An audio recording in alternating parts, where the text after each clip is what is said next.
Por que os Estados Unidos é adaptável? Porque eles são uma grande área de experimentação regulatória. E o que isso significa? Cada estado está testando uma coisa. Uma lei dá certo num estado, os outros copiam. Uma lei dá errado num estado, ela só dá errado num estado só. Então o custo do erro é baixo. Qual que é o problema do Brasil? É que a gente realmente acha que vão sentar 10 juristas e que ele vai tirar da cabeça dele uma lei inteira pronta, sem fazer nenhum teste, e que ele vai aplicar em 300 milhões de pessoas de uma vez e que vai dar certo. Estado mínimo, ideias máximas. Fala galera, diga aí, bom dia, boa tarde, muitíssimo boa noite. 2026. Que ano louco. Se eu falar de política e agora Copa do Mundo e tal, cara, economia, eleições, separação de poderes, que ano louco. É ou não é um ano louco, Marcelo? Pô, nem me fale, né? Estamos numa sequência de anos esquisitos, né? Anos esquisitos, exatamente. Bom, galera, eu tô aqui com o Marcelo Nunes, né, que foi indicação do nosso queridíssimo Bruno Gachagin, que já teve aqui, Marcelo, sei lá, acho que o Bruno já deve ter tido comigo umas 5, 6 vezes, mas ali não falta assunto, né? Pra falar com o Gachagin. Grande cara. Pois é, Grande pois é. cara, brilhante. Marcelão, o nosso tema de hoje é por que nossas leis são tão ruins, e até já fazendo um spoiler, né? E o que fazer pra melhorá-las é o título do seu livro, né? Então eu quero entender quando o Bruno falou, Marcelo, Mendonça, né? Eu tenho um cara aqui com um tema que eu acho que você vai gostar de debater. Quando eu li a capa do livro, eu falei, cara, quero muito. Então, Marcelo, muito obrigado por estar aqui. E eu começo a minha primeira pergunta. Quem é Marcelo Nunes? Cara, bom, primeiro, obrigado pelo convite, agradeço a Prazer você, é meu. Marcelo, e também ao Bruno, nosso amigo em comum, figuraça, cientista político, comentarista, enfim. Verdade. Grande pai e amigo, sujeito sensacional, né? Enfim, difícil falar da gente, né? Você sabe que sempre que eu dou palestra, eu faço uma espécie de advertência para todo mundo que está assistindo. Eu falo, ó, eu sou um sociólogo contrabandeado para dentro do direito. Olha, então, que assim, legal. meu jeito de pensar e a minha cabeça, ela roda, sei lá, 5 ciências sociais, assim, né? Assim, nas ciências sociais eu falo de sociologia, antropologia, ciência política, economia e direito na ponta. Então, o tipo de análise que eu costumo fazer, costuma ser muito diferente do que as pessoas que estão acostumadas a lidar quando elas conversam com um jurista que é dogmático, tradicional, o pessoal que escreve a doutrina, Sim, esses comentários de lei. Então, é um jeito diferente de pensar. Então, respondendo a sua pergunta, quem é Marcelo? Sei lá, talvez eu seja um sociólogo trafegando dentro do direito. Ah, ok, bacana. Agora, bom, mas você tem também, você é formado em sociologia também ou não? Ou você estuda? Então, porque você gosta? eu fiz a minha primeira faculdade foi Sociologia / Ciência Política na USP, aqui em São Paulo, e aí eu fui para o Direito na sequência, e fui achando que era uma outra ciência social, né? E aí eu também sempre brinco, eu falo, daí logo no começo do curso de Direito que eu percebi que não era, o que eles estavam ensinando ali não era uma ciência social, mas era um curso de literatura, que eu chamo um curso de literatura jurídica, porque a gente fica lendo as leis, lendo os comentários das leis, e a gente tem muito pouco interesse sobre como é que as leis impactam, pelo menos a gente estudar de maneira sistemática Isso é como é que muito as leis verdade. impactam a vida das pessoas. Isso é muito verdade. Aí dentro do direito hoje, né, de onde veio a ideia assim, você é advogado empresarial, né, pelo que eu vi. Atua muito no meio empresarial, que eu também atuo, principalmente aqui. Mas de onde veio a ideia de escrever um livro? É por causa dessa questão que as pessoas não analisam as leis, não analisam, quer dizer, só analisam a letra fria. Ah, a lei é boa por causa disso e ela é fria e ponto, acabou. Assim, o que acontece? Eu sou advogado de direito empresarial aqui em São Paulo, tenho escritório e faço aquele rame-rame da empresa, ou seja, a gente toca arbitragem, muito contencioso societário aqui nas varas especializadas, contratos e faz a parte consultiva também. Mas na parte acadêmica, eu tenho uma atividade muito, muito intensa dentro da PUC, aqui em São Paulo, eu sou professor da PUC, e por conta disso, eu também acabei me envolvendo, e sempre estou envolvido ao longo da minha vida, em uma série de reformas regulatórias. Então, eu participo de discussões de projeto de lei no Congresso, reformas administrativas dentro de tribunais e tal. E assim, tem, né, sempre aquela visão que, enfim, não é nova, nem é só minha, né, eu acho que foi o Marechal Hindenburg, né, que falava que é bom você não saber como é que as leis são feitas, porque as leis são feitas que nem as salsichas, e é um pouco isso, assim, eu percebi nessa minha experiência que era tudo muito improvisado, assim, perigosamente, irresponsavelmente feito de maneira improvisada, sem estudo, sem metodologia, sem procedimento legislativo próprio. E isso explicava, em grande medida, os equívocos de política pública que a gente observa no país. Quando a gente vê os debates sobre leis, ou sobre o que está dando certo ou o que está dando errado, eles são muito fulanizados. A pessoa acha que a lei é ruim porque o grupo de pessoas que sentou para elaborar a lei era ruim. Perfeito. Isso, claro que não é de todo inverídico. É um fato que, assim, pessoas não preparadas tendem a não produzir um projeto de lei adequado. Mas também é um equívoco achar que você trocar as pessoas resolve o problema, porque a depender do procedimento, de como a coisa evolui, você pode colocar 150 Cíceros lá para fazer a lei que vai sair uma porcaria. Era até uma pergunta que eu ia fazer, né? Se o problema é cultural do legislador, né? O que acontece é o seguinte, e aí até por isso que assim, esse livro que você citou, ele parte do projeto de reforma do direito civil, aí, que tá do projeto do Código Civil, de reforma do Código Civil. O conceito, a ideia de você pegar um projeto de lei em que você vai discutir ao mesmo tempo família multiparental, sociedade limitada, inteligência artificial, animal sensitivo, sem estudo de impacto, sem base de dados, e tudo ao mesmo tempo, quer dizer, é evidente que vai dar errado. Não importa quem está sentado lá. É muito ovo numa cesta, é muito assunto sendo debatido ao mesmo tempo, e vai sair uma porcaria, que é o que está acontecendo. Não tem jeito. Você vai no Congresso, as discussões não tem pé nem cabeça. Então, é muito assunto. É muito assunto. E cada um desses temas mereceria um eixo de política pública própria, que não tem. Né?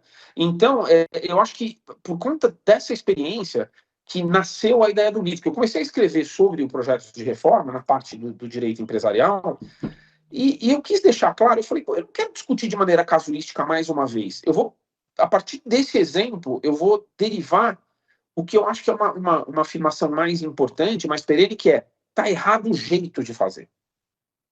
Então, esse é um pouco do ponto do livro. Você não acha também que ir um pouco mais fundo, até tem uma boa parte relacionado ao incentivo da legislação, tipo assim, qual é o incentivo de passar uma legislação? Hoje o legislador, ele tem aquele incentivo do tipo, peguei um prêmio aqui, ó, eu que fiz, hein? Essa lei fui eu que fiz, essa lei é de minha autoria, só para dizer que fez a lei, entendeu? E às vezes as leis, elas são muito mais para poder trazer um agrado de uma preferência temporal baixa, ou seja, um benefício rápido sem pensar no imediato, sem pensar no mais longe, né? Isso não estaria ligado ao próprio modelo nosso legislativo de ficar ali 4 anos, fazer as emendas, fazer babá, você não acha que tá tudo ligado, não? Tá tudo ligado. Vamos lá. Eu acho que o seu ponto é da onde que nascem as ideias, né? Aí já começa, né? Da onde que vem essas ideias brilhantes de falar, vamos mexer tudo ao mesmo tempo. Eu brigo, eu falo assim, se eu fosse um inimigo da pátria, o meu plano ia ser meio parecido com o do projeto de reforma do Código Civil. Eu ia falar, se eu quisesse atrapalhar tudo, eu falo assim, tive uma ideia. Vamos convencer eles a discutir tudo ao mesmo tempo, sem dado, dar um prazo curto e mandar eles aprovarem rápido, porque vai, né? E você fala, mas de onde vem essas ideias, né? Que é o seu ponto.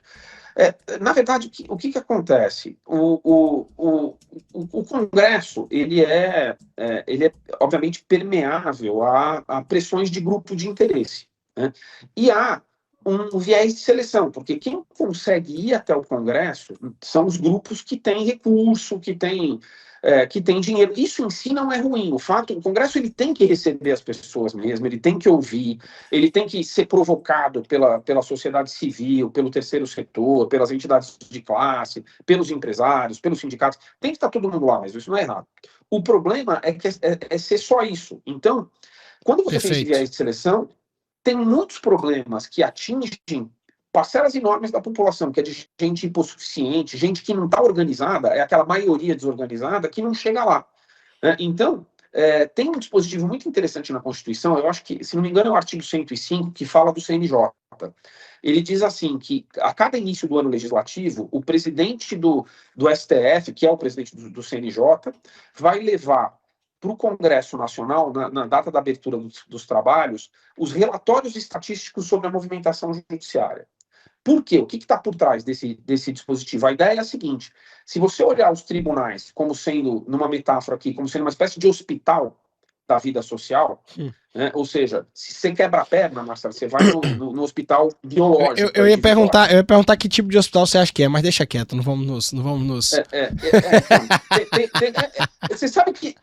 Você sabe que o tribunal é muito parecido com o hospital do ponto de vista de gestão, né? Porque assim. A brincadeira ia ser outra. Eu ia brincar assim, se é psiquiátrico, se é de traumas e tal. Se é um hospício. Exatamente, Você sabe que tem muito de hospício também. Mas o sujeito, quando ele vai quando a vida dele, ele sofre de alguma doença do convívio, sei lá, se a família separa, se a empresa quebra, se o contrato é inadimplido, se ele é demitido sem justa causa e não recebe, ele vai para um outro tipo de hospital, que é o hospital do convívio. Então, os tribunais, eles recebem todos os problemas da sociedade. Então, é um termômetro, não é verdade? Bom ponto. O bom ponto de partida para você pensar sobre o que você deve legislar é olhar a movimentação judiciária. Eu acho que assim, a grande maioria das leis deveria sair daí. Assim, evidentemente tem certos projetos de lei que eles têm uma função de, sei lá, incentivar o surgimento de um mercado ou regular uma coisa que talvez não esteja refletida em processo. Mas eu acho que esses casos, eles são minoritários. A maioria dos casos que motiva você movimentar uma legislação em nível federal deveria ser um volume grande de processo de litígios em que as pessoas estão indo para os tribunais reclamar. E é para isso que o legislador deveria olhar. Mas, infelizmente, não é assim que funciona. Na verdade, o legislador ele fica lá parado e ele reage a grupo de interesse.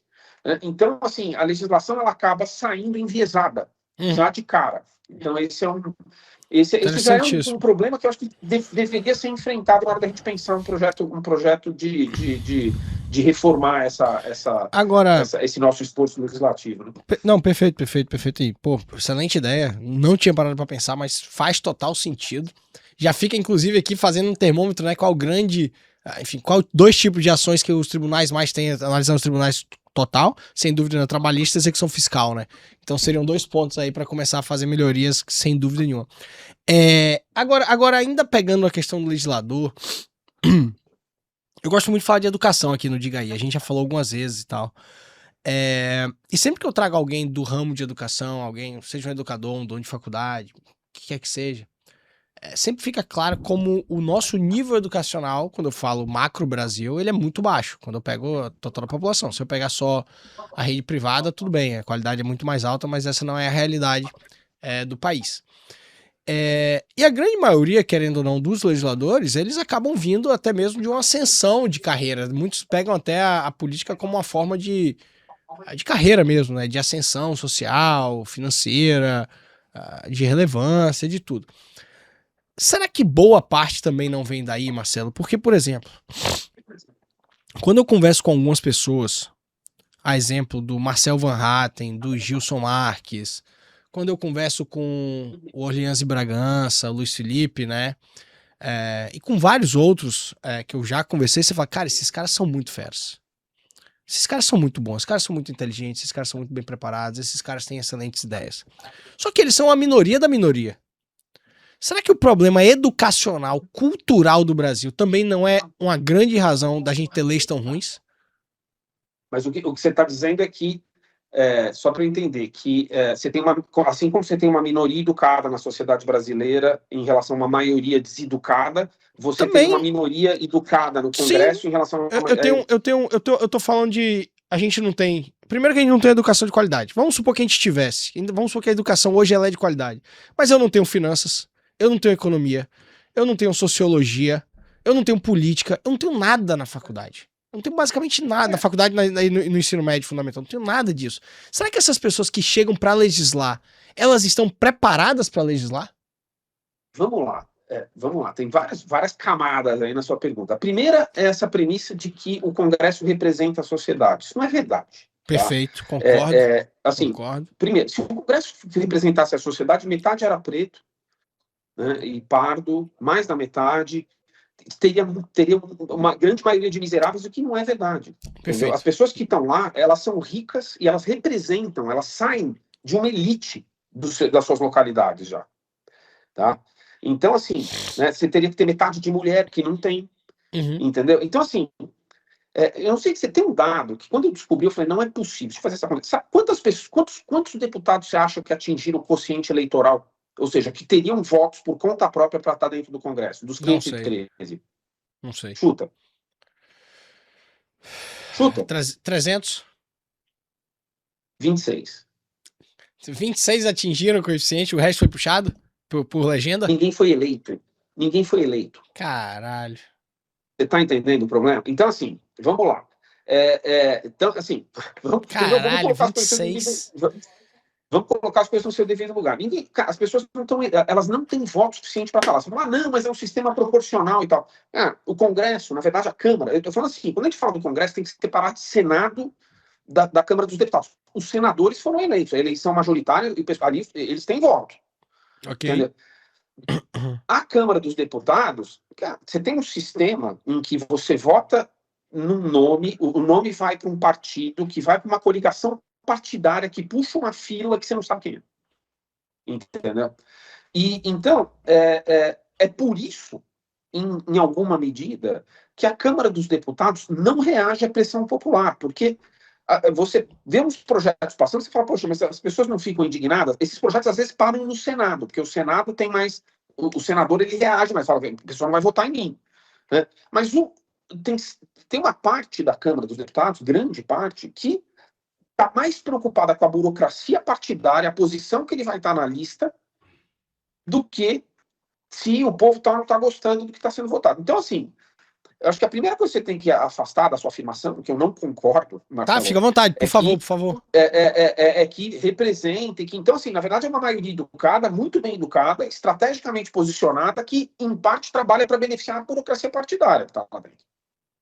Tá. Então, assim, esse é um Mas, primeiro independentemente, eu vou concordar com você nesse ponto aqui, mas vamos explorar mais essa primeira camada aqui, depois a gente vai para as outras. Eu concordo que não representa, tá? Ponto, eu concordo que eles são elite. Só que pra mim eles são muito mais uma elite de posicionamento do que necessariamente intelectual. Porque eu já tive a oportunidade de conversar com trocentas pessoas da Câmara, enfim, principalmente.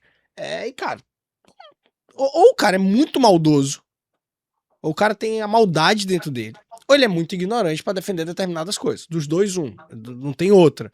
Então, quando eu falo que ele é elite, eu posso concordar contigo que ele é elite no sentido daquele grupo e tal, etc e tal. Mas eu não consigo ver essa pessoa intelectualmente preparada. Eu posso pegar um exemplo, quando um Boulos da vida vai discutir qualquer coisa relacionado à economia, não dá pra dizer um Boulos, um Janones, qualquer um daqueles lá. Não dá pra dizer que eles estão intelectualmente preparados, que eles não têm a menor base. Marcelo, posso te falar?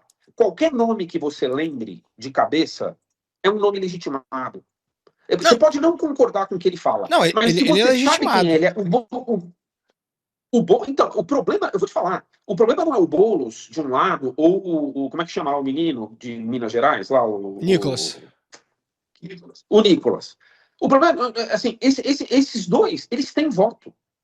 E, assim, você pode não concordar, mas eles estão no jogo democrático, eles foram lá e tal. O problema são as dezenas e dezenas de pessoas que você não sabe nominar, nem eu, que entraram lá pelos dois lados do espectro ideológico, por conta de uma máquina eleitoral que empurra pessoas para dentro que a gente não sabe quem são, e que estão lá trabalhando, perfeito, não para representar uma corrente qualquer que seja. Veja, tanto o Nicolas como o Boulos, eles representam movimentos, certos ou errados, que têm reflexo na sociedade.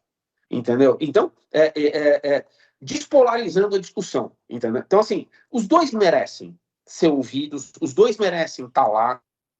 Sabe assim?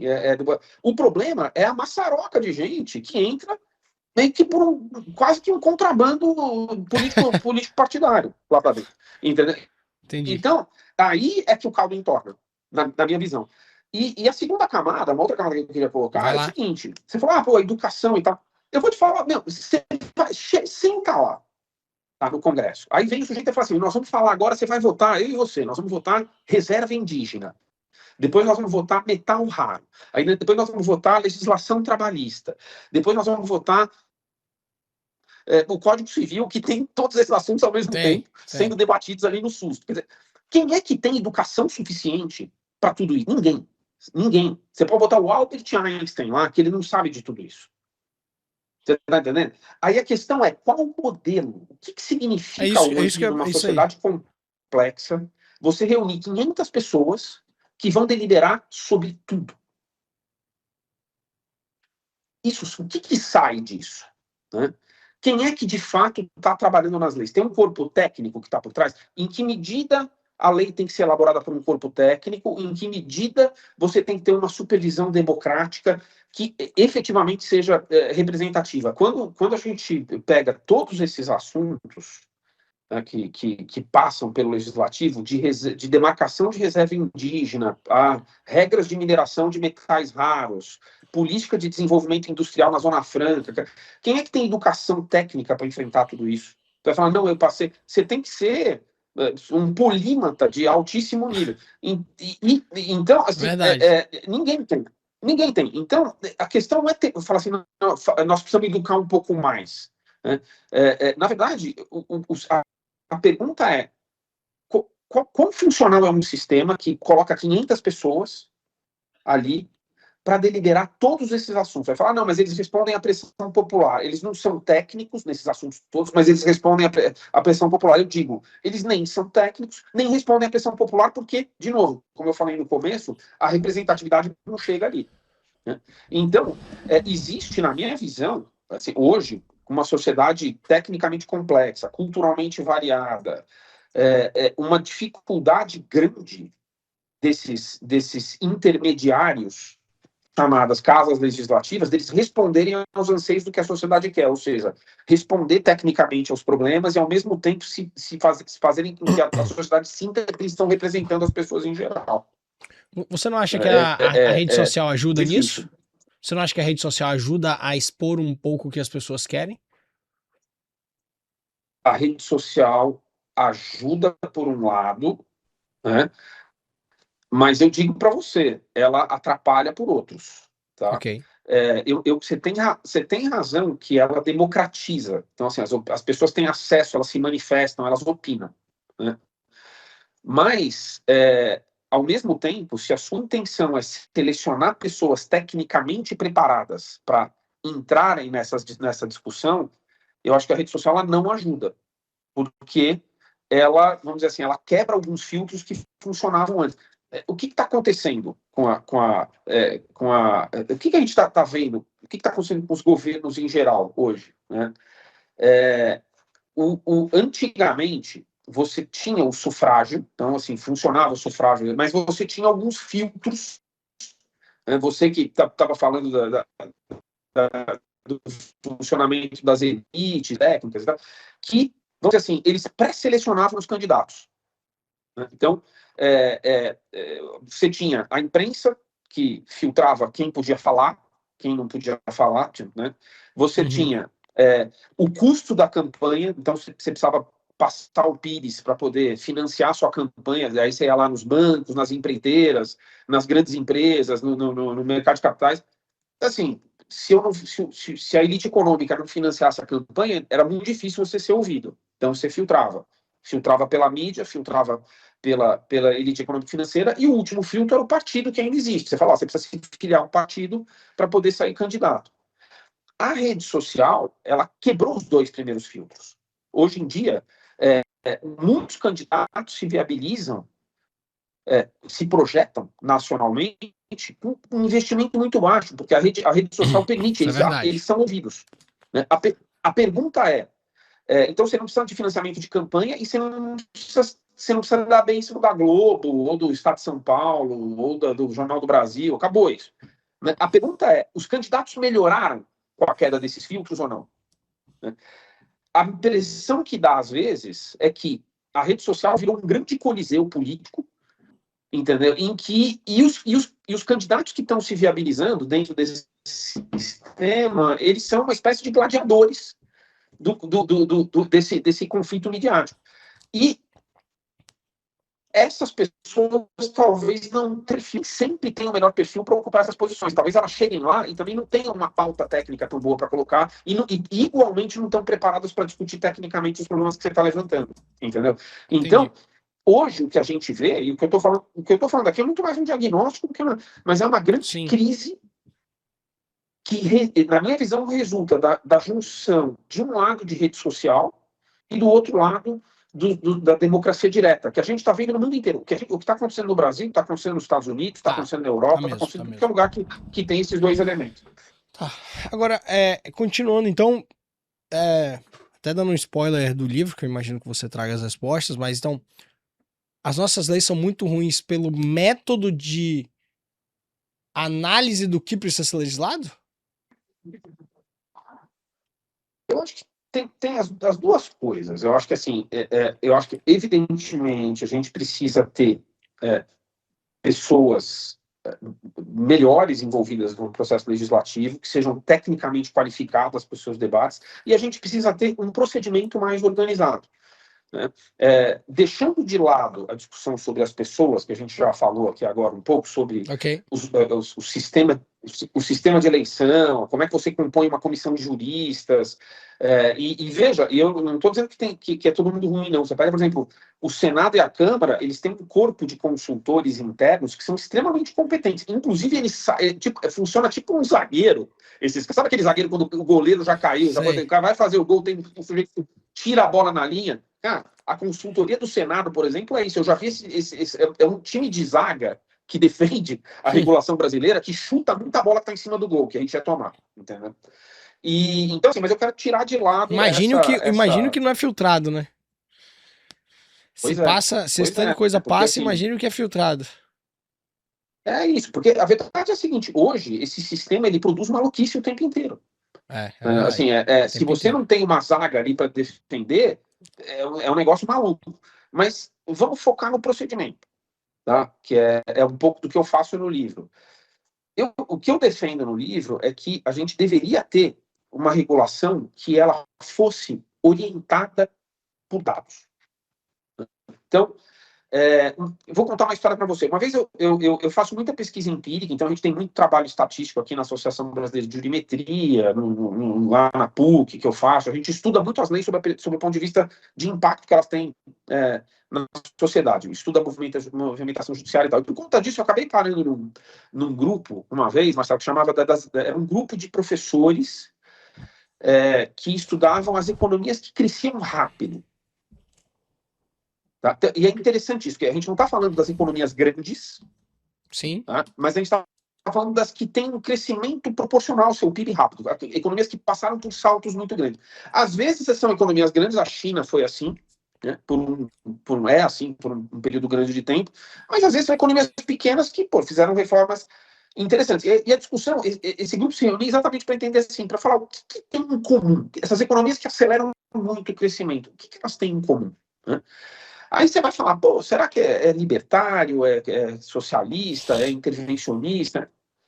E, assim, tem vários ângulos interessantes, mas uma coisa que me chamou a atenção foi o seguinte: o que muitas delas tinham em comum entre si é que elas eram economias muito adaptáveis. Então, elas eram capazes de pegar uma política pública qualquer que deu certo em algum outro país, ou que elas inventaram, ou que elas estão copiando, trazer para dentro da jurisdição delas, fazer as adaptações que precisa, porque você não consegue transplantar uma lei ou uma política pública assim, sem pelo menos adaptar. E elas eram muito rápidas em descartar a legislação quando ela dava errado, em aperfeiçoar quando ela precisava aperfeiçoar e em generalizar a legislação quando ela precisava ser generalizada. Ela era boa nisso, é isso que você está falando, ela era boa nisso. Elas eram adaptáveis, vamos dizer. Tá? E por que elas eram adaptáveis? Porque muitas delas tinham áreas de experimentação regulatória. Tá? Então, assim, por que os Estados Unidos é adaptável? Porque a federação deles, eles são uma grande área de experimentação regulatória. Eles são uma federação estados, de verdade, né? Eles são uma federação de verdade. Então, e o que isso significa? Que, sei lá, uma lei que cada estado está testando uma coisa. Uma lei dá certo num estado, os outros copiam. Uma lei dá errado num estado, ela só dá errado num estado só. Então o custo do erro é baixo. Entendeu? Por que a China também, parte do crescimento da China é explicado por um fenômeno semelhante? Porque elas têm zonas econômicas especiais, ou seja, que são áreas de experimentação regulatória em que as políticas públicas são testadas ali, se dá errado, descarta, num custo baixo, se dá certo, as outras copiam. A gente tem uma visão da China como um governo muito centralizado, uma coisa monolítica e tal, mas, na verdade, a China é uma grande área de experimentação regulatória espalhada. A Índia tem um fenômeno semelhante. Qual que é o problema do Brasil? O problema do Brasil é que a gente realmente acha que vão sentar 10 juristas e você vai educar eles o suficiente para ele decidir tudo e que ele vai tirar da cabeça dele uma lei inteira pronta, sem base empírica nenhuma, sem fazer nenhum teste, e que ele vai aplicar em 300 milhões de pessoas de uma vez e que vai dar certo. E sem analisar os impactos econômicos, sociais, blá, blá, blá, blá. Sem analisar nada. É isso, porque assim, no fundo, aí você deriva um monte de coisa. Você deriva o quê? Primeiro, você tem que fazer a avaliação de impacto regulatório. Eu trabalhei na medida provisória lá, que depois virou a lei da liberdade econômica, a gente discutiu e isso. Enfim, pô, obrigado por isso, que ela é ótima. Impacto, mas não é suficiente, ela é muito boa mesmo. É uma lei que eu tenho orgulho de falar que eu dei lá meus pitacos quando estava discutindo a ANP e depois virou lei. Mas a gente faz avaliação de impacto. Mas eu posso falar, você pode discutir teoricamente os impactos da lei, fazer estudos, avaliações de cenário, mas você só sabe se ela vai funcionar mesmo testando. Entendeu? Então, assim, você ter dado, avaliar impacto econômico, avaliar resultado depois da lei, monitorar, porque aqui no Brasil a gente promulga a lei e depois ninguém volta para medir, para ver se ela deu certo ou deu errado. Isso é verdade. É mais ou menos como um médico. Imagina se um médico vai lá, seu filho, sua filha está passando mal, ele dá um remédio e não volta no dia seguinte.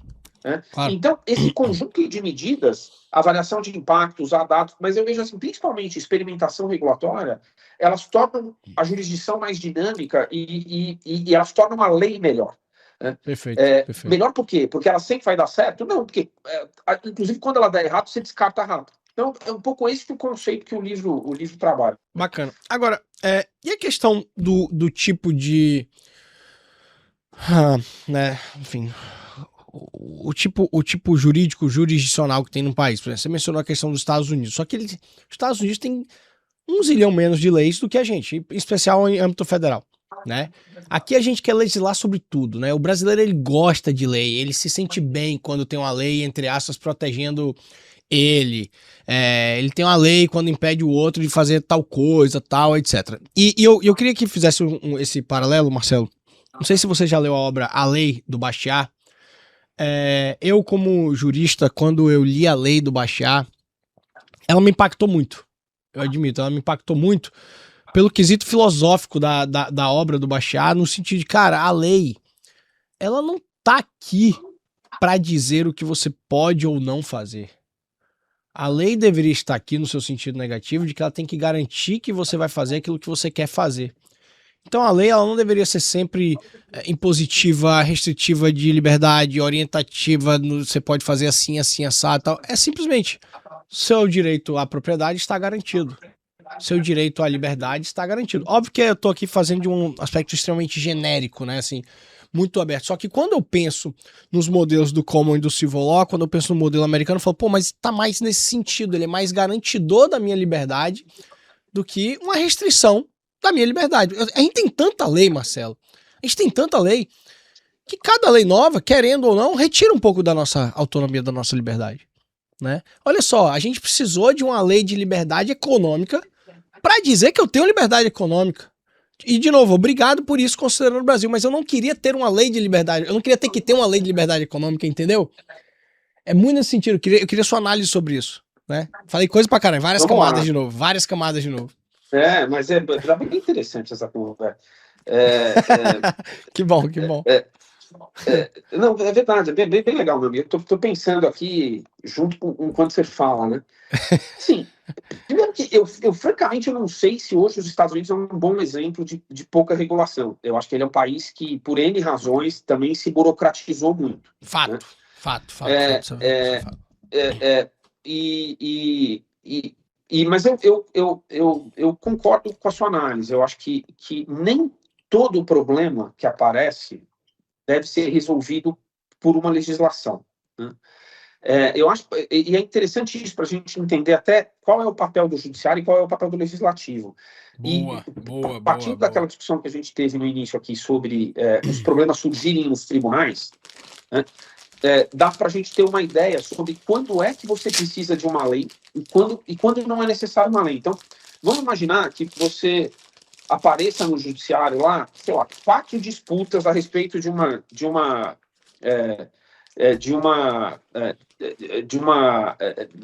questão qualquer que é muito restrita. Um caso meio bizarro lá. Né? Por mais que a legislação seja omissa a respeito de quem tem razão, né?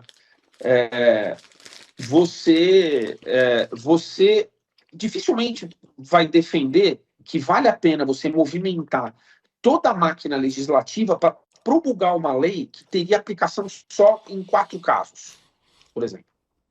Né? Mas falar, não, porque o juiz não pode decidir, porque ele não foi eleito, porque ele não tem legitimidade democrática. Assim, eu acho que a questão não é de legitimação. O juiz tem legitimidade para decidir, inclusive ele tem obrigação. Né? A lei diz o seguinte, que ainda que não haja uma regra aplicável, o juiz não pode se eximir de decidir, o non liquid. Né? Então ele tem que decidir, nem que seja com base nos usos e costumes, né? Nos princípios, ele vai tomar uma decisão. E eu acho que nesse caso, nesse meu exemplo, quando você tem 4 casos, o juiz decide e acabou, não precisa de lei. Porque é caro, fazer lei é caro. Né? É caro. Se você tem uma população de casos grande, mas ela é restrita no tempo e no espaço, por exemplo, planos econômicos, né? Aqui não vai se estender. Aconteceu por um período, gerou, não são 4 casos, podem ser até na casa das centenas ou dos milhares, mas aquilo tem começo e meio e fim. Talvez essa solução também tenha que ficar no judiciário.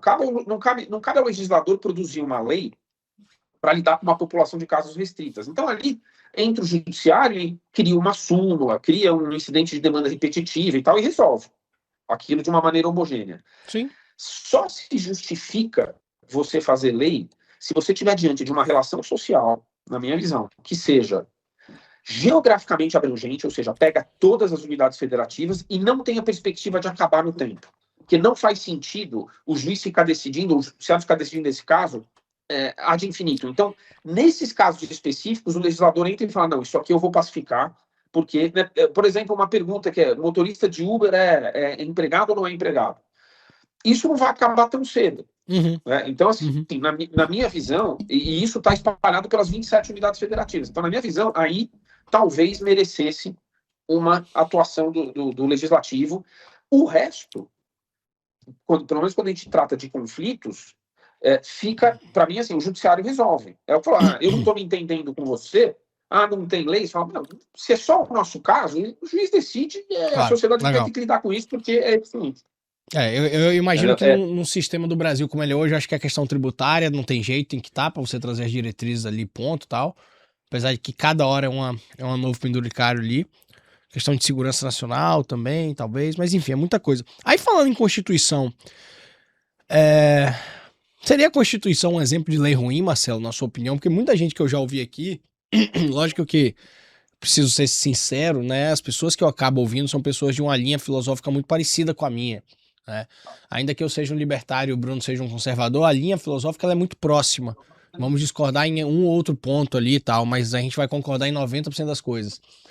Então, quando eu pego o Bruno Gachá, quando eu pego o Rodrigo Marinho, quando eu pego várias outras pessoas que eu converso, de novo, admito que são pessoas da mesma linha filosófica que eu, todo mundo vai falar que a nossa Constituição ela é muito ruim.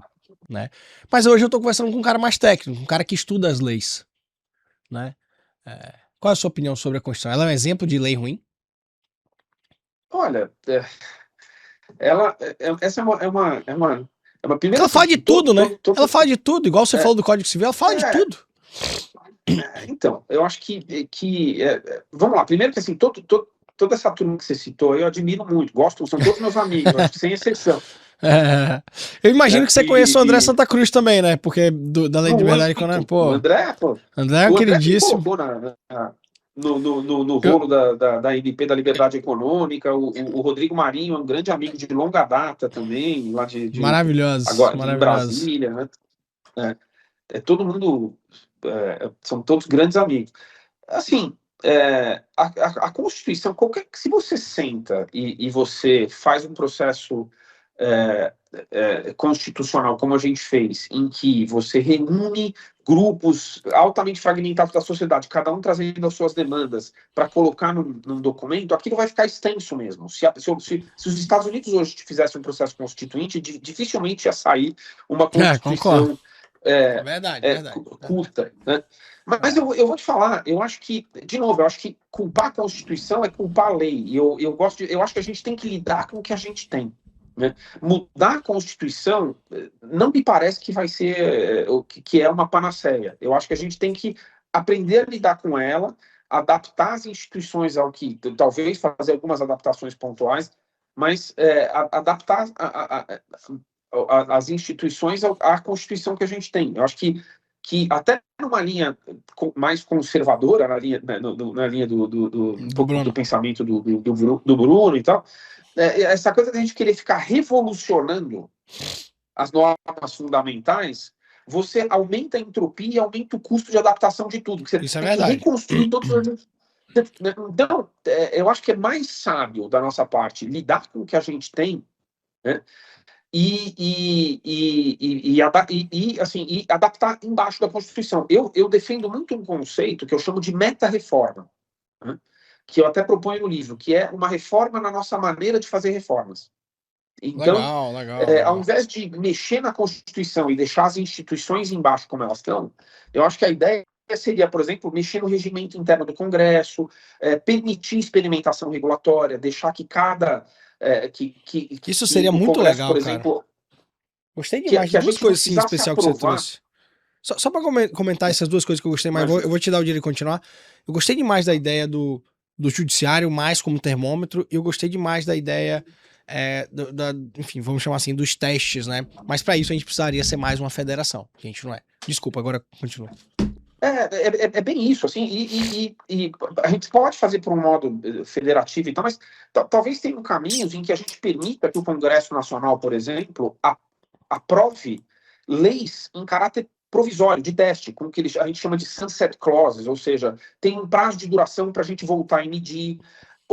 E aí você tem que realmente abrir a cabeça, por exemplo, até para relativizar o princípio da isonomia. Você, como advogado, a gente é muito cara a ideia de que a isonomia é uma das dimensões mais importantes da justiça, ou seja, todo mundo ser tratado igual. Mas quando você faz um teste, a premissa é que o tratamento é desigual. Você está fazendo um teste num lugar para ver o que acontece e comparar com o resto, né? Então, a gente quebrar esses paradigmas e, por exemplo, eu imagino, o Congresso seria muito interessante, o Congresso poder, na dúvida sobre uma regulação, a gente tomar uma decisão, o Congresso virar e falar assim, vamos aprovar em conjunto com uma unidade federativa ou numa área delimitada, um experimento com essa lei, vamos aplicar ela aqui, vamos testar um modelo novo de cartório, ou vamos testar um modelo processual diferente aqui, numa área em que a gente esteja controlado, a gente compensa a área por eventuais descaminhos ali, coisas que não saírem tão bem, mas a gente testa. Se der certo, a gente generaliza. Se der errado, a gente fecha.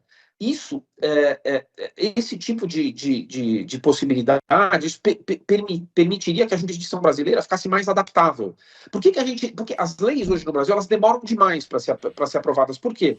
Porque, evidentemente, se você tem que aplicar para todo mundo de uma vez, você vai discutir aquilo até a última vírgula. Para você formar um consenso é muito difícil. Você aprovar provisoriamente, de maneira restrita, é mais fácil. Então, a jurisdição fica mais dinâmica. Então, assim, a maneira de formar as leis embaixo da Constituição me parece mais importante do que ficar mexendo na Constituição de novo. Só para deixar aqui muito claro, né? Eu particularmente acho a Constituição muito ruim, mas se você me perguntasse hoje, Marcelo, você teria coragem de mexer? Eu falo assim, de jeito nenhum. Porque eu acho que vai ser pior. É exatamente assim. Você vai abrir uma nova Assembleia Constituinte e ela vai sair com 2 vezes mais artigos. Vai, concordo com você. Sendo bem pragmático, não. É isso. Não, eu não abriria pra É mexer isso. com ela hoje. Exatamente. A não ser que mudasse a forma que monta a Assembleia e tal. Aí a gente poderia até conversar. A gente poderia conversar. Mas aí entra naquela questão até mesmo da representatividade, né? Eu não quero jamais dizer que a minha filosofia deve ser aquela que deve ser imposta pelos outros. Até porque eu estaria sendo muito contraditório sobre isso se eu pegasse aquilo que eu considero correto e tal. Eu só queria ter a liberdade para eu fazer mais aquilo que eu considero correto. Óbvio, sempre respeitando propriedade, vida, liberdade do outro, entendeu? Isso me dá umas dores, assim, quando eu vejo esse excesso de regulamentação. Por trocentas coisas. Igual o exemplo do sal da mesa, né? Aqui no Espírito Santo teve uma época que era proibido colocar sal na mesa. Porra, aí a galera tinha que ir lá e ficar pedindo, entendeu? Aí você sabe o que um restaurante fez? Não sei se isso é mito, é verdade, mas a legislação fala, é proibido colocar sal na mesa. Os caras penduraram o sal. Sacou? Porque não tava em cima da mesa. Mas não tem, eu não sei se você não sei se Sabia dessa não, ir pra... Não, meu produtor aqui começou a rir, eu falei, você não sabia dessa não? Ah, então tem uns caras que pendurar o sal. ué, mas ele não infringiu a lei, né? Assim, tecnicamente, se você for olhar o intuito da lei, ele infringiu, mas e aí? A literalidade... Mas é que nem as leis sobre consumo de álcool em Utah, nos Estados Unidos. Que você não pode você não pode servir uma dose enquanto a pessoa não terminar a dose anterior, que é uma maneira de... A ideia da lei ela era servir menos bebida alcoólica, mas o que acontece é que todo mundo bebe de virote para poder... Bebe de virote, bebe mais rápido, pois é. Aí então, entra assim, outra... Aí você vai falar... Vai lá. Não, é só assim, aí você vai falar, pô, eu vou mexer nessa lei, você fala, sei lá, os caras são mormons, entendeu? Aí eu vou lá, até falando em termos libertários, se você realmente acredita na liberdade, fala, deixa os mormons se autorregularem como eles acharem melhor. Assim, Sim? Então, por isso que eu digo, a questão, eu acho que, quando eu discuto a lei, eu discuto ela menos pelo conteúdo. Quer proibir de pôr o sal na mesa? Proíbe. Sei lá. Assim, eu não vou discutir isso. Assim, não é eu concordo com o que você falou, mas assim, o meu objetivo é discutir a forma de aprovação da lei. Você fala assim, e aí para verificar se isso está de acordo com o que as pessoas querem. Né? O que as pessoas querem, se elas são de esquerda ou de direita, isso é um problema que... Cara, esse negócio de esquerda e direita é o seguinte, quando você vai medir o tamanho do governo, né? Então você fala assim, não, tem tem os comunistas e tem os libertários. Nenhuma das duas propostas é factível na prática. Não tem nenhum lugar no mundo que não tenha governo, que o governo seja zero, a participação do governo no PIB seja zero, e não tem nenhum lugar no mundo em que a participação do governo no PIB seja 100%. Tá? Você quer o número? Varia de 30%, 60%, 70%. Então, o máximo de libertarianismo é perto de 30%, de redução do tamanho do governo. O mínimo de libertarianismo, o máximo de socialismo é 60, 70. Se você sobe acima disso, você estoura o mercado. E aí o país quebra. Se você cai abaixo de 30, você cai aparentemente num estado de anarquia em que se dissolve os vínculos de convivência, você não tem mais nada. Eu te pergunto, quais são os países que estão mais perto de 30% no mundo? Bom, pelos que eu conheço aqui, em termos econômicos, né? Porque em termos de econômico, liberdade individual, os negócios variam assim, né? Bom, eu sei que a Estônia tem muito... Participação do governo no PIB. Eu sei que Liechtenstein tem muito pouca participação. Eu sei que Estônia tem muito pouca participação. Peraí, Indonésia não, como é que é? Taiwan tem muito pouca participação econômica, mas tem muito pouca liberdade individual. Acertei mais ou menos? Fui bem? Fui mal? Não, tá certo. Esses exemplos que você deu não estão errados, mas eles são... a gente chama de país, mas eles são praticamente cidades, né? A grande maioria... Isso é verdade. Isso é verdade. A grande maioria dos países, tá, que tem uma participação, que o governo tem uma participação no PIB próxima de 30%, 40% baixa, estão na África subsaariana. Tá? Uhum. Ou seja, são pobres. E se você cresce demais, você cai nos países socialistas pobres. Também. Entendi. Então, o que eu acho? Eu acho que assim, o tamanho do governo varia conforme a necessidade. Né? Então, se você está em guerra, o governo precisa crescer, se você está num período de paz, o governo precisa diminuir e tal. Aparentemente... Desde que você tenha, em tese, uma democracia, né? Porque se você tiver uma autocracia, um tiranismo, etc., uma tirania, tal, vai estar sempre ali, né? Se você tiver uma democracia que, nesse sentido de que maior ou menor, né? Porque você pode mudar. A exemplo da Argentina. A Argentina estava com muita política socialista, beleza. Democraticamente tiraram e botaram o Milei, que é exatamente o outro oposto. Mas se você tem um governo tirânico, um governo tipo Venezuela, esse raciocínio se aplica, né? Então, enfim, eu não tô falando de sistema de governo francamente, eu não sei nem dizer se são tiranias que estão muito abaixo ou muito acima Ok. o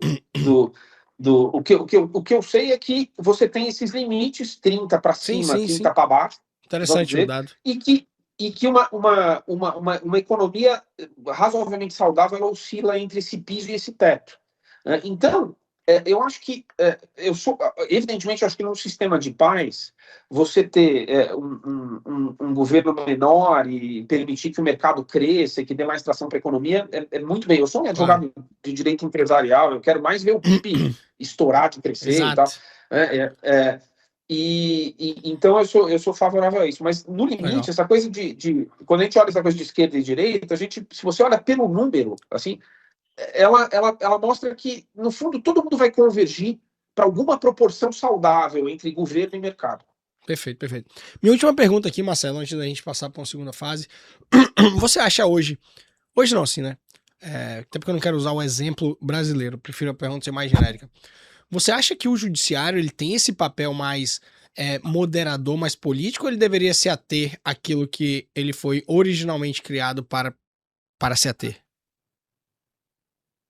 Assim, vamos lá. Eu acho que quando a gente fala do judiciário, a gente está falando de um corpo de 18 mil, 20 mil magistrados concursados que atuam em 5 mil comarcas no país todo para aplicar a lei. E eu acho que o sistema ele funciona bem, tá? Se você considerar as disfunções regulatórias que são criadas por esse processo legislativo bem complexo, pelas desigualdades que o país tem, né?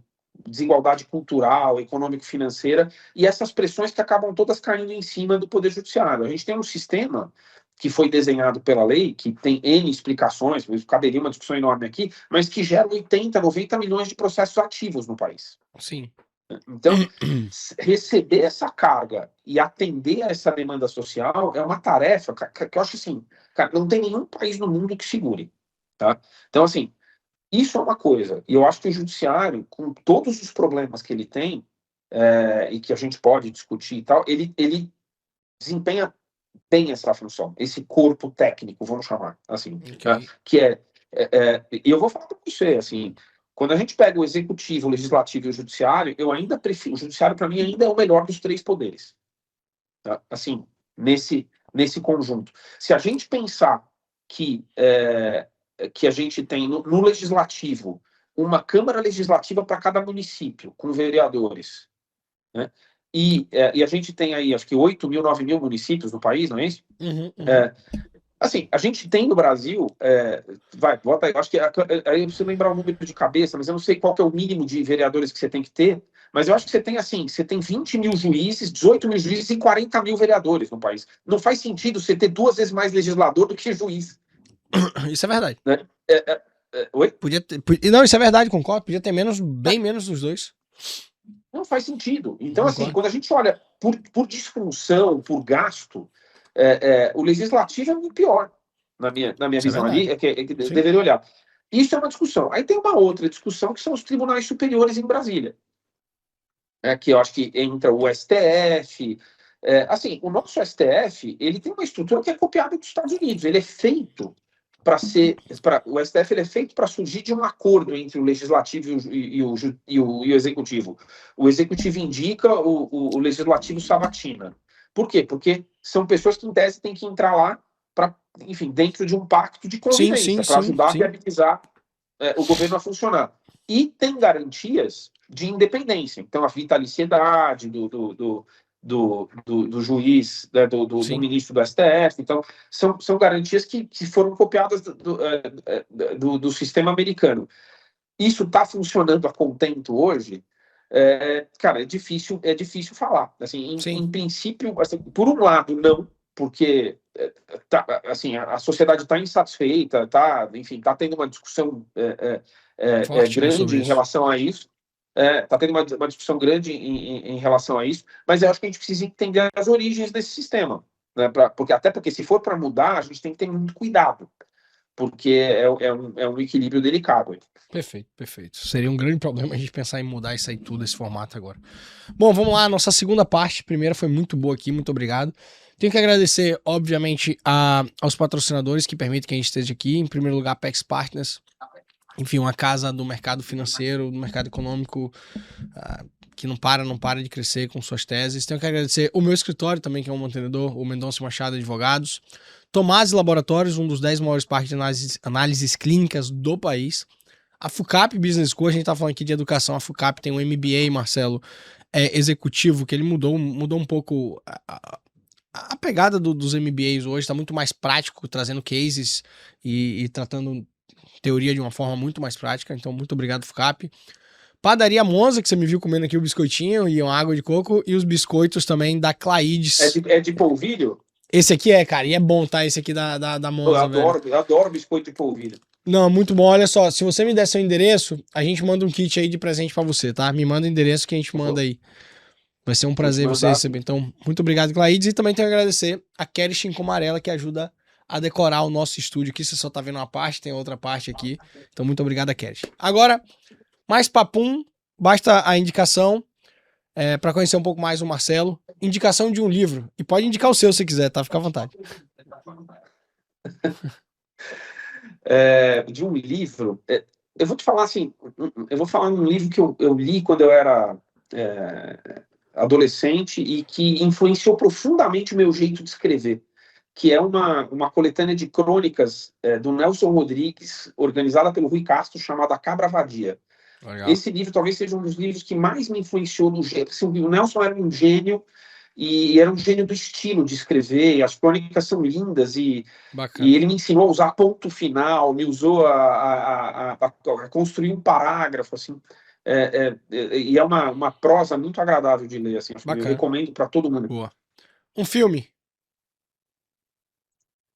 Olha, um filme, tem um filme que eu acho que foi a última obra-prima que eu assisti, eu achei profundamente emocionante, que é um filme do diretor chamado Paolo Sorrentino, que chama A Juventude, lá de Veneza, em italiano. Ele é um diretor italiano. É lindo. Eu assisti o filme, fiquei muito emocionado, e aí toda vez que eu levo alguém para ver o filme em casa e tal, eu gosto de assistir as pessoas assistindo o filme, porque todo mundo chora. Boa. Uma série? Uma série de streaming. Eu gosto muito dessas séries, dessas novelas históricas, assim, que são essas séries que misturam encenação de períodos históricos com os especialistas, os professores, os historiadores falando. Tem uma série que eu adorei que chama Império Otomano, na Netflix, que conta... Eu já ouvi falar, nunca li não. Tem 2 temporadas. A primeira temporada é a Queda de Constantinopla, que é sensacional, que é a primeira guerra com canhões e como é que os turcos atacaram Constantinopla, como Constantinopla se defendeu com a ajuda dos genoveses. E a segunda temporada é a história do Conde Drácula, que eu não sabia que era a família da Transilvânia, que o Conde Drácula cresceu com o Maomé, que foi na corte do Maomé, que depois é responsável pela queda de Constantinopla, e é uma história que você fala, não é possível, sabe aquelas coisas que você lê e depois você vai pro... Legal, fiquei com vontade agora. Aconteceu isso mesmo? Fala, pior é que aconteceu, é super bem feita, essa série é espetacular. Boa. Um desenho de infância? Um desenho animado? Um desenho animado de infância? Cara, eu gostava muito do Pica-Pau. Eu sempre, até hoje, eu lembro que tinha as peças de música clássica que tocavam, várias coisas que eu ouvi, sempre era muito bom. Um estilo musical? Eu sou um fã de música clássica, frequento a USESP, a Orquestra Sinfônica do Estado de São Paulo aqui, ela é responsável por 25% da alegria da minha vida. Toda vez que eu vou nos concertos, eu saio feliz. Inclusive, você estando aqui, Marcelo, quando você vier aqui para São Paulo, você me liga. Aviso. Que eu vou pedir uns ingressos lá, a gente vai te levar lá. Boa, nunca fui. Deve ser legal. Tem que ir. Todo mundo tinha que conhecer o USESP. Legal. Tá marcado. Quando eu for, eu te aviso. Um valor, princípio? Um princípio... Olha, eu diria que, em princípio, a racionalidade. Eu acho que tudo, Qual? o começo de Racionalidade? tudo Racionalidade? é, Legal. Nunca foi citado. racionalidade. Eu acho que deveria ser assim. Eu acho que tudo que eu vou dizer, não é um fim, tá? Vamos, Sim. vamos distinguir princípios de fins, mas eu acho que tudo tem que começar com uma discussão racional. Eu acho que Bacana. colocar, né, saber do que a gente está falando, Boa. eu acho que é um bom princípio. Não Um único, herói. mas é um bom princípio. Boa, boa, boa. Um herói da ficção. Um herói da ficção. Olha só. É, deixa eu pensar. É, Hans Castorp, que é. Pô, eu não conheço esse não. Então, esse aí, ele é um personagem da Montanha Mágica, de um escritor chamado Thomas Mann, e ele faz um pouco desse papel que me inspira muito, eu acho que explica muito da nossa, pelo menos da forma como que eu tento enfrentar os problemas. O Hans Castorp, ele é um aluno que ele fica entre dois professores que pensam muito diferente, e ele consegue tirar o lado bom de cada um Os deles. dois. Eu acho Legal. na Montanha Mágica, que é esse lugar que ele vai e ele acaba Boa. aprendendo muito, né, com os dois. Então, eu acho que é Boa, boa, boa. um bom, E bom nome. um herói da vida real. Um herói da vida real, alguém que eu admire, deixa eu pensar. Sabe que essa é uma pergunta difícil, porque eu nunca tive pôster de ninguém, eu nunca Aham. tive. Mas são poucas. Sabe que as pessoas tem pessoas que eu admiro, mas daí assim, um herói. Se quiser pular, pode pular. Pode falar, não tem um herói, não tem problema nenhum. Eu acho que eu não Tá tenho um bom. herói mesmo. Não, né? Agora essa aqui. Se você pudesse escolher qualquer pessoa, viva ou morta, mas pessoa real, pra jantar, com quem que o Marcelo jantaria? Viva ou morta? Isaac Newton. Boa. Ia ser um belo jantar, hein? Pra finalizar, meu querido, indique o seu medo e a sua ambição. Meu medo. Meu medo. Deixa eu pensar. Você sabe que é engraçado, eu não tenho. A gente vai chegando numa idade que não sei se eu tenho um Supera as grande coisas, né? medo. A gente tem. Eu tenho. Talvez o meu. Eu vou dizer um medo. Eu tenho medo de perder um filho. Assim, isso é um medo. Assim, Deve que ser. eu acho que tem um filho e uma filha, né? Com certeza Eu deve acho ser que bem pesado. esse seria um Legal. medo, né? E E uma ambição? uma ambição, eu, eu, uma ambição, né? Eu acho que, assim, ser livre, completamente livre para Boa. pensar, para dizer o que eu penso, e a gente nunca é. Assim, Nunca é. A gente nunca é. nunca é. A gente Isso é sempre verdade. tem medos, tem receios, tem constrições, tem restrições orçamentárias, restrições de tempo. E isso é E hoje em dia a gente tem que tomar cuidado com as coisas que a gente fala, né? Ainda tá nisso. sim. Tá tenso, tá Eu acho que tenso. eu acho que tem que tomar cuidado é uma coisa boa também, não é tudo ruim, Não, sem dúvida. Ter mas eu acho cautela é uma que, coisa boa, né? Exatamente. ter cautela é uma coisa boa, mas eu acho que assim, essa liberdade de pensar, de falar, é uma ambição, é uma coisa que isso guia a minha vida. Eu sempre tento equilibrar as coisas de tal maneira que eu tenha o máximo disso possível, eu maximize a Sim, liberdade que eu tenho de poder dizer o que eu penso. assina embaixo, assina embaixo. Meu querido, é isso. Muitíssimo obrigado mesmo pelo seu tempo. Conseguimos marcar, pô, rápido aqui. Novamente agradeço a Bruno, né, que fez essa ponte aí. Quando vier a Vitória, avise. Quando eu for a São Paulo, com certeza vou avisar. Quero conhecer aí a orquestra. E é isso. Se quiser, por favor, palavras finais aí. Eu queria agradecer a você, uma entrevista super interessante, Fico feliz. oportunidade de bater um papo sobre assuntos bem amplos, e agradecer ao Bruno também por essa ponte que ele fez, e dizer que se eu souber que você veio a São Paulo e não me procurou para tomar um drink e a gente assistiu no Pode deixar. Wagner, alguma coisa lá na OSESP, eu vou ficar chateado com você. Tá marcado, mas a gente vai levar Bruno junto, senão ele vai ficar com ciúmes. Lógico, né? O Bruno vem com a gente. Combinado. Eu chamei Mas- ele para ir comigo no domingo, ele não podia. Não podia? Não, Zé. Mas Não, tá tava marcado. enrolado lá Só com a- vou ver com a- quando com é a que eu vou e eu Martina. te aviso, com certeza. Beleza. Marcelo, muitíssimo obrigado pelo seu tempo. Parabéns aí pela obra, parabéns pela construção. E é isso. Galera, diga aí, espero que tenham gostado. Até a próxima, um abraço, fui.